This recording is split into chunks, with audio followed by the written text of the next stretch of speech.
Listo.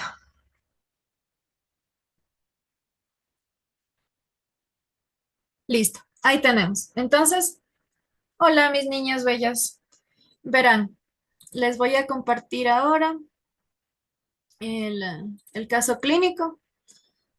Entonces, como sé que ahora ya pueden dar desde las casas, vamos a ver estructuradamente cómo va. ¿De acuerdo? Entonces, bueno, ahí tenemos igual el logotipo de la UTPL, como ya les están diciendo que hagan con el formato. Ahí está, listo. Entonces tenemos el caso, tenemos el ámbito clínico. Entonces, ¿qué vamos a poner en datos generales? En datos generales de un caso va el nombre, bueno, como, como hay un, como hay un punto de protección de la intimidad del paciente, tenemos que el paciente vamos a ponerle NN o vamos a poner como nombre protegido, ¿de acuerdo? Vamos a inventarnos un nombre y decir siempre nombre protegido. Entonces, dentro de los datos generales, en el caso clínico tenemos que es un paciente de sexo masculino, edad 30 años, estado civil soltero, se desempeña como ingeniero comercial, no tiene hijos y reside actualmente con su madre. Uno de los antecedentes que llamó nuestra atención es que presenta alteraciones del sueño. El motivo de consulta. Dentro del motivo de consulta está lo que el paciente refiere, lo que verbalmente el paciente menciona. Y en este caso, el paciente vino referido por el médico de cabecera. ¿Qué es lo que nos comenta el paciente? Que tiene un sueño recurrente, el cual aproximadamente viene repitiéndose ya 2 meses. Tomen en cuenta el tiempo de duración de los síntomas, ¿ya? Y también no, o sea, menciona el paciente que no ha podido dormir y cuando logra despertarse, se despierta exaltado, le falta la respiración, que esto se denomina disnea, tiene palpitaciones fuertes, esto se denomina taquicardia y la sensación de que va a morir. Verán, chicas, ahorita les voy a explicar así en breves rasgos lo que debe contener las diapositivas del caso clínico y posterior voy a comentarles y hacerles un ejemplo de cómo ustedes deben presentar el caso, ¿de acuerdo? Entonces, ¿cómo es? Hola, Bernie, ya se conectó. Hola, Bernie. Hola, sí, ya pude conectarme Muy bien. con el link que me envió después. Ahí Hola, ¿cómo estoy. estás? Para que me conozcan y chicas se den cuenta que pues su servilleta es una persona real, una persona de confianza. Tengo aquí ya a una persona entre ustedes, no mentira, Adri, que tuvo el honor de conocerme en persona, de cachar mi trabajo, mi esfuerzo y dedicación. Entonces, con Adri cuenten con la evidencia propia. Así que ya, vamos a eso. Listo, seguimos. Ya, dentro de la historia actual del problema, tenemos una característica básica de la historia actual del problema, es que vamos a leer dentro del caso qué es lo que siente el paciente, por qué los síntomas del paciente, qué tiempo, qué ha pasado, cuál es el suceso, el desencadenante de esto. Entonces, dentro de su caso clínico, vamos a ver que este paciente ha tenido una experiencia muy, muy traumática, hola, muy traumática, muy dolorosa en cuanto a que fue al banco con su mamá, fue al banco con su mamá y en eso que ya iba a la fila, ya iba a la ventanilla, pues entraron unos asaltantes enmascarados, encapuchados y todo y empezaron a asaltar, ¿no? Valga la redundancia. Entonces, ahí también que, vamos a ver que hubo un momento muy fuerte en el que el paciente, vamos a llamarle Martín, nombre protegido, en que Martín trató de defender a su mamá Y en eso uno de los asaltantes le colocó un objeto de fuego, una pistola en la cabeza y no pudo hacer nada. Le dijo que se tire contra el suelo, etcétera. Entonces, ¿qué vamos a ver ahí? ¿Qué vemos ahí? Vemos la culpa por no haber podido proteger a su mamá ni a las demás personas. Vamos a ver también, hay un, hay un miedo posterior a eso, un miedo muy extremo, porque en el caso menciona menciona que él no puede ni siquiera acercarse a un lugar que sea cercano a una entidad bancaria, sea cual fuere. ¿Por qué? Porque hay momentos en que los recuerdos de ese hecho inundan su mente y le provoca un miedo excesivo. Además de eso, si es que ve a alguien encapuchado, ya sabe que, o sea, su mente le dice, es un ladrón, me va a apuntar de nuevo. Entonces, hay muchas características dentro de eso. Y también en el caso, dentro de la historia actual, dentro del el discurso, la queja y la demanda del paciente, vemos que el paciente ha dejado de frecuentar su restaurante, ha dejado de salir con sus amigos, encarga trámites bancarios del trabajo a un colega. ¿Por qué? Por el mismo miedo, por las mismas ideaciones, por los mismos pensamientos que le recuerdan esa circunstancia. ¿Ya? Esa es parte de la historia actual. Dentro de los antecedentes no patológicos, vamos a tener, a ver, ya le voy a aceptar a Magali, listo. ¿Qué tenemos entonces? ¿Qué tenemos entonces dentro de los antecedentes no patológicos? Aquí lo que vamos a ver son características del paciente en cuanto a su salud y desarrollo desde la fase prenatal hasta la adultez o hasta el momento de la edad actual del paciente. ¿De acuerdo? Entonces, lo que tenemos en el lado prenatal es que nos dice en el caso que fue un hijo de una familia monoparental. En la etapa natal, pues fue un niño a término que no hubo complicaciones. En la infancia, en el postnatal, pues desarrollo motriz normal, que gatea y camina en una edad adecuada, que comienza a hablar alrededor de los 2 años, que es una edad adecuada también para desarrollar el habla. Dentro de la infancia, a los 4 años vemos que presenta problemas en la pronunciación, pero la mamá le ha llevado con un terapeuta de lenguaje y ya su niñez, adolescencia, infancia, etcétera, lo lleva de manera normal. Pero dentro de esto, en la adultez, vemos que como la relación que tenía desde los 17 años se enfrió y se alejaron, el, em, el paciente, en este caso, ya no me acuerdo qué nombre le pusimos, como nombre protegido, ya mejor se dedica. Martín le puso. Martín, muchas gracias. En el caso de Martín, pues se dedicó más a él, se dedicó más a su trabajo y al cuidado de su mamá. Pero después del acontecimiento, vemos que dejó de frecuentar a sus amigos, dejó de frecuentar lugares cercanos, tiene pensamientos muy intrusivos. ¿Qué son los pensamientos intrusivos? En psicología, los pensamientos intrusivos se conocen como aquellas ideas, aquellas situaciones que vienen a nuestra mente y nos impiden de disfrutar o seguir desarrollando alguna actividad, alguna tarea, alguna situación que queramos y que y nos cause placer o que nos guste realizar.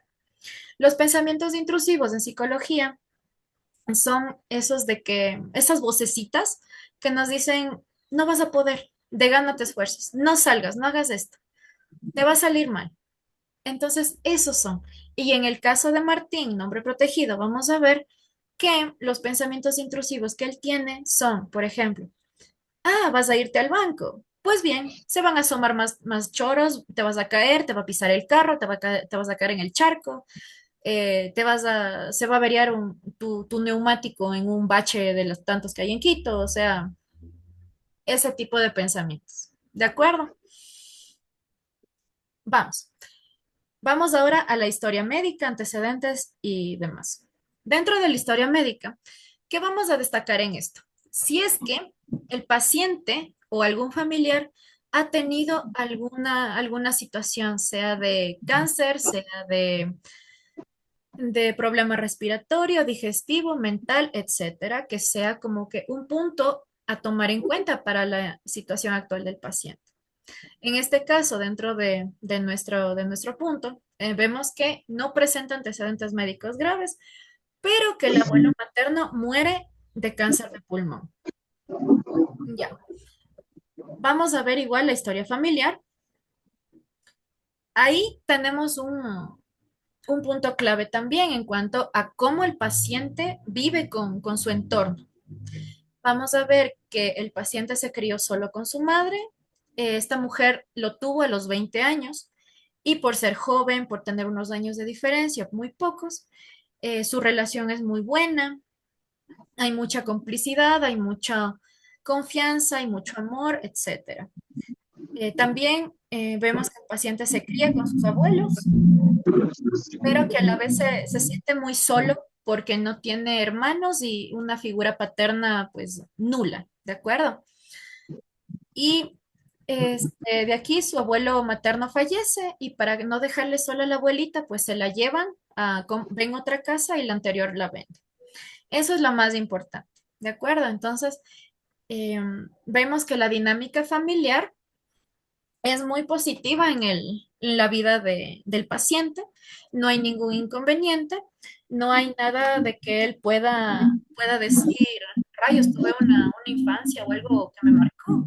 No, simplemente la soledad que siente por el hecho de no tener hermanos o un papá cerca.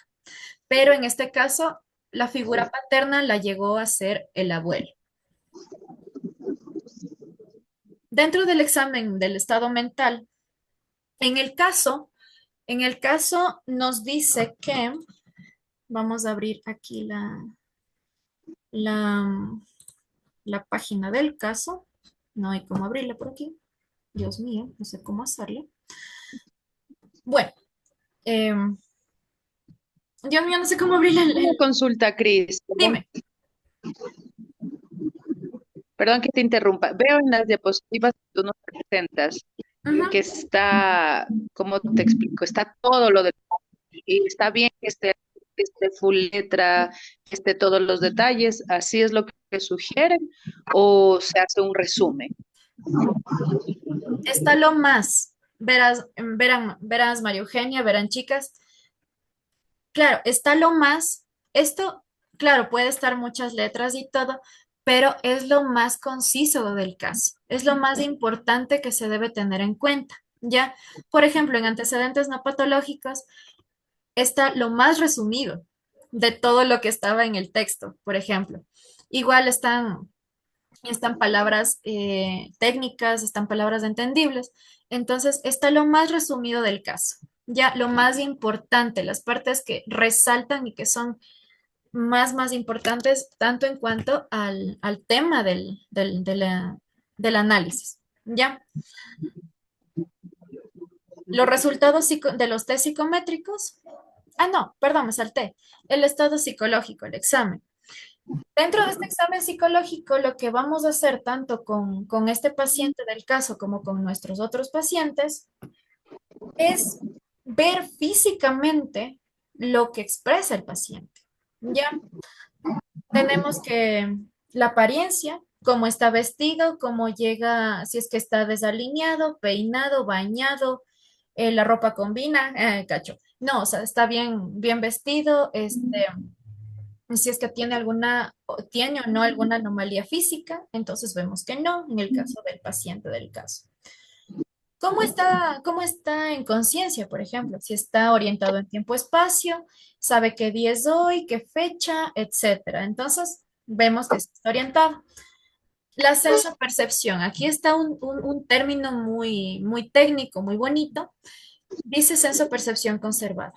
La senso-percepción es de los sentidos, en especial, ¿no?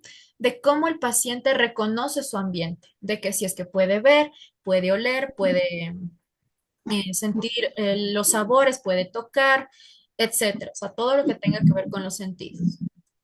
La conducta, Bueno, vemos que está normal, que todo el tiempo está en estado de alerta, o sea, de lo que el paciente esté así, pero vigilante está como que viendo ambos lados, o sea, así es el estado de alerta. Y también aquí nos dice dentro del caso que está en estado de alerta y está un poco como que tenso, porque el consultorio queda a poca distancia de una entidad bancaria donde ocurrieron los hechos. La afectividad nos está hablando no de decir como que, el lado romántico, no, sino la afectividad se relaciona con las emociones, ¿ya? Con las emociones y las actitudes. En cuanto vemos la afectividad del paciente, presenta agitación, un rostro con expresión de cansancio por el hecho de que no duerme bien, los párpados caídos y le tiemblan las manos. Inteligencia, ya vemos que está respecto a su edad. Un discurso presenta un poco de reticencia y pronunciación pausada. ¿Qué es esto de la reticencia y la pronunciación pausada? Esto quiere decir que al momento que uno, como terapeuta, como psicólogo, está hablando con el paciente y el paciente empieza a contar su historia, el paciente lo que hace es hablar poco, en monosílabos, en voz baja y con una lentitud o pausas en la pronunciación, en lo que está contando. Eso es reticencia. Reticencia también y pronunciación pausada, ¿ya? Reticencia es como que quiere decir algo, pero es como que no lo dice, o lo dice de otra manera, pero asimismo pausado y esquivando lo que quiera decir. Y la voluntad, pues ahí es cómo se presenta el paciente, si está con ánimo, si está irritable, está agitado, tiene dificultades para concentrarse, abulia, como les puse ahí entre paréntesis, es el desgano, la dejadez, desinterés, etc. Entonces, vamos a tener en cuenta todo esto, el examen psicológico, que es lo que nosotros vemos del paciente. Eso es lo importante, ¿de acuerdo? Empezando desde su vestimenta, el lenguaje corporal, la manera como cruza las piernas, la manera como habla. Todo eso es muy importante dentro de la observación clínica, ¿ya? Ahora, los resultados de los test psicométricos, esto quiero que lo tengan muy en cuenta. En el caso de este paciente, de este caso clínico, le han evaluado con con cuatro test, perdón. Esto está copiado y pegado tal cual estaba el caso. ¿Por qué? Porque cuando se trata de un test, resultados de un test, no hay cómo topar absolutamente nada, ni resumir, ni nada. ¿Por qué? Porque nos interesa bastante saber las escalas, saber la puntuación exacta. ¿Ya? Entonces, el inventario de personalidad de 10 ítems, este analiza en 10 ítems que constan de otras subpreguntas, califica lo más que es la personalidad, de acuerdo en cómo el paciente, si es que es agradable en la conciencia, también extroversión, estabilidad emocional y apertura. Vemos en este test, por ejemplo, que el paciente tiene un promedio de puntuación, pues medio alto, entonces significa que el paciente está en personalidades es agradable, es una persona muy, digamos, muy chévere, pero también presenta puntuaciones bajas, medias bajas en extroversión. Cuando cuando un paciente, cuando una persona ha atravesado por un susto, por algo que le llegue, que sea un trauma, ¿qué hace? Se encierra, se vuelve extrovertido. ¿Por qué? Por el mismo hecho de que algo le llegó, algo le afectó y tiene miedo de hablar, de expresarse, de abrirse por el que dirán, por los juicios, prejuicios, etc. Entonces, el PHQ-9 es un test con 9 ítems que se centra más en la depresión. ¿Ya? En este caso, el paciente tuvo un total de 15, que es una escala media alta, ni tampoco media baja, de depresión. Entonces, como que no hay rastros de depresión en él. El EGSR es para trastorno de estrés postraumático. En este vamos a ver que el paciente presenta puntajes altos y también presenta en evitación, en reactividad y pues el paciente está, digamos, muy reactivo y muy propenso a esto. Mientras tanto, la escala de ansiedad de Hamilton, vemos que también tuvo una puntuación 34, que es una puntuación media alta en cuanto a la ansiedad. Entonces, ahí quiero que tengan un ojo clínico bastante ahí objetivo de que cuando ustedes en algún caso de algún paciente o que un colega les pase la historia de un paciente y vean que también les ha evaluado, de los puntajes de los test, ustedes no topan, no cambian, no varían absolutamente nada. ¿De acuerdo? Por eso en este caso del documento está copiado y pegado tal cual. Vamos ahora al ámbito clínico, las hipótesis. Recordemos, recordemos los criterios diagnósticos, los síntomas que tenía el paciente. ¿Ya? Tomemos en cuenta en esto el examen que hicimos, que le visualizamos al paciente. ¿Ya? Entonces, nos pusimos que las hipótesis van a ser un trastorno de pánico, un trastorno de ansiedad generalizada o TAG y un trastorno de estrés postraumático. En esto tenemos igual los criterios diagnósticos y los instrumentos de evaluación que ahí sí quiero hacer énfasis, que en el caso, cada una de las hipótesis las vamos a tener en cuenta que tomar otro instrumento diferente a los que ya le evaluaron al paciente. ¿Ya? Porque esto es como si el caso hubiera sido de otro colega y les entregan a ustedes. Entonces vamos a determinar si es que el diagnóstico del colega coincide con lo que vamos a analizar. ¿Ya? Entonces, tenemos el trastorno de pánico, vamos a tener un concepto muy centrado, muy importante del trastorno de pánico. Vamos a tener los criterios diagnósticos. En un trastorno de pánico, pues vemos que tiene un repentino ataque de temor, incomodidad, una sensación de perder el control o de morir, en donde no hay un peligro real, ni siquiera un factor desencadenante. En un trastorno de pánico puede haber o no un, un, un factor desencadenante o puede haber o no una situación de peligro. ¿Ya? Entonces tenemos criterios diagnósticos, la taquicardia, la bradicardia, que son palpitaciones fuertes del corazón y que el corazón, sus latidos vayan disminuyendo respectivamente. Sudoración, temblores, disnea o dificultad de respirar, miedo a perder el control y la sensación de muerte. A veces también en el trastorno de pánico llegan a presentarse síntomas como hormigueo o que una parte del cuerpo se les adormezca. En este vamos a utilizar el cuestionario abreviado de trastorno de pánico. Ya les voy a explicar más adelante. Tenemos también otra hipótesis, el TAG. En esta también vamos a ver, bueno, el TAG, el trastorno de ansiedad generalizada, lo puede tener cualquier persona. Sin tomar en cuenta como que otro trastorno. O sea, cualquiera de nosotros puede tener ansiedad. ¿Por qué? Porque es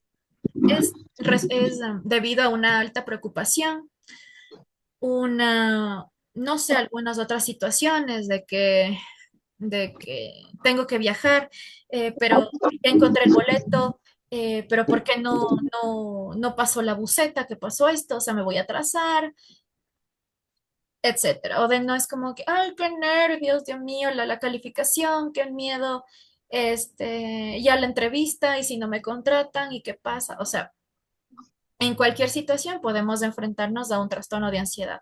¿Ya? Tenemos inquietud, tenemos preocupación constante, problemas de concentración, a más de nerviosismo, sudoración también, sudoración fría, náuseas e irritabilidad. Para esto vamos a utilizar el GAD-7, que es la escala de trastorno de ansiedad generalizada.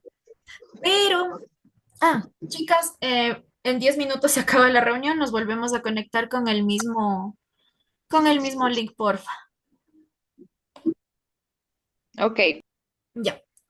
Pero en cuanto al trastorno de estrés postraumático, vamos a ver que esta es una afección de salud mental que ocurre y que puede padecer una persona que ha vivido una situación, ya sea un robo, un abuso sexual, un atropellamiento, ha visto a alguien morir, casi digo desvivirse, ha visto a alguien morir directamente.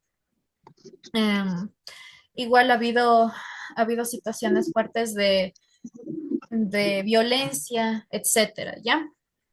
Entonces, ¿quiénes están ahí dentro que sean propensos a un trastorno de estrés postraumático? Personas de la salud, médicos, enfermeros, las personas que van en la ambulancia, em, ¿qué más? ¿Qué más? ¿Qué más? ¿Qué más? Policías, la fiscalía, o sea, Alguien que participó en una guerra. eso, ajá, los militares, etcétera, quienes vayan a la guerra, exacto. Pero aquí hay un punto muy importante y quiero que ustedes se den cuenta, ¿ya? Dentro de los criterios diagnósticos. Como podemos ver ahí, tenemos síntomas similares de las dos hipótesis anteriores, pero hay uno que los diferencia y que es muy importante tomar en cuenta. ¿Cuál es? Revivir la situación en el sueño. Eso, es la reviviscencia. Ajá, y también esta vaina de, ay, no, no debo decir vaina, No, no ya, importa. la ideación, ya, la ideación de que va a morir, de que está en peligro, y eso puede ser. Ajá, muy bien. Entonces, en este caso, muy bien, la reviviscencia. La reviviscencia es lo importante. La reviviscencia, los recuerdos o pensamientos intrusivos y recurrentes, la evitación de lugares, los problemas de conciliar el sueño son muy importantes, pero los tres primeros que nombré son los más claros de un estrés postraumático. Y vamos a recordar, vamos a irnos al caso. ¿Qué pasa? ¿Cómo empieza el paciente? El paciente viene a su consulta y les dice, doctorita Magali, es que no sé qué me pasa, tengo un sueño o sea, sueño muchas noches de que estoy en un banco y entra gente y me quiere matar y están unas pistolas. Ya ha pasado mucho tiempo. Es la reviviscencia. Son los pensamientos intrusivos, son los recuerdos. Sí, Desde porque, perdón que te interrumpa, ajá, yo leí que inclusive puede ser que no te pase al siguiente mes, a los 2 meses, a los 3 meses, sino que el trastorno revivir después de 1 año y medio a 2 años, a revivir esas escenas de ese evento desencadenado. exacto, exactamente.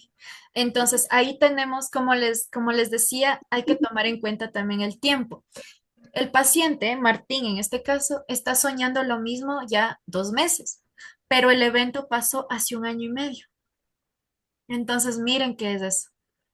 Miren el tiempo de lo que transcurrió el trauma, pero dentro de estas situaciones, de que durante ese tiempo que tuvo dificultades de salir, de dificultades de aproximarse a una entidad bancaria, sea cual fuere, los pensamientos intrusivos, los recuerdos, los sueños, el malestar estuvo ahí hasta el punto en el que ya no le dejaba dormir tranquilo. Hasta igual la culpa de que no pude salvar, no pude ayudar a nadie, está ahí. Entonces, en este caso, por, por esta explicación, ¿cuál es el diagnóstico que tiene Martín? ¿Qué tiene? La hipótesis 3, trastorno de estrés postraumático. Esa es. Ese es el pequeño gran detalle. Muy bien. Entonces, aquí por si acaso, está los instrumentos de evaluación con los cuales vamos a analizar las tres hipótesis. Y de estos cuadros, mi gente bonita, de estos cuadros, no deben aprenderse todito. No, es que está mucha información. Lo más deben tomar en cuenta, digamos, algo general, pero muy, muy, muy centrado de cada uno. El CATP se ajusta a los criterios del DSM-5 para un trastorno de pánico. En este vamos a evaluar lo que es interpretaciones catastróficas, escala de autoeficacia ante el pánico y escala de gravedad del pánico. Este se califica en 4 puntos cada uno, desde el 0 al 4. Tiene una validez, la validez del test va desde 0 hasta 1. Mientras más se aproxime a 1, es mucho más válido y confiable el test. Punto. La escala de trastorno de ansiedad del GAT-7 es un instrumento, puede ser también autoaplicable, pero también va en base a la ayuda de un psicólogo. Se centra más en la ansiedad generalizada para analizar situaciones, sentimientos, sensaciones de ansiedad.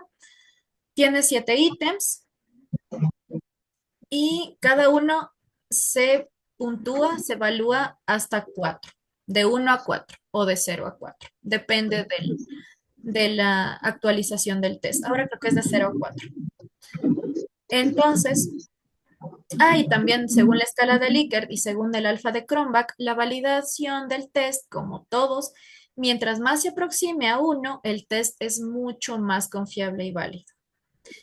Y el PSL5, que es para trastorno estrés postraumático, este test nos permite evaluar situaciones en donde el paciente ha estado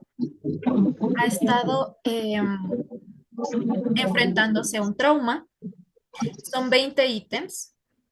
Es para mayores de 18 años en adelante. Y como está mencionando aquí, y también como lo mencioné, diseñado para personas que han enfrentado un evento traumático. Las puntuaciones varían de 0 a 80. 0 es que no tiene presencia de eventos traumáticos y el 80 es cuando ya está gravemente enfrentado al trastorno de estrés postraumático. Las puntuaciones altas, claro, presentan más evidencia del trauma. Y claro, la validez y confiabilidad, según alfa de Cronbach y según el escala de Likert, mientras más se acerquen a 1, es más válido. Igual con test-retest, mientras más se acerquen a 1, es más fiable el test. Entonces, todo esto que les acabo de decir de cada uno es este otro cuadro en donde está la confiabilidad, la validez y la puntuación. Se resume todo eso, pero tengan en cuenta también estos cuadros de aquí. ¿Listo? Esta información.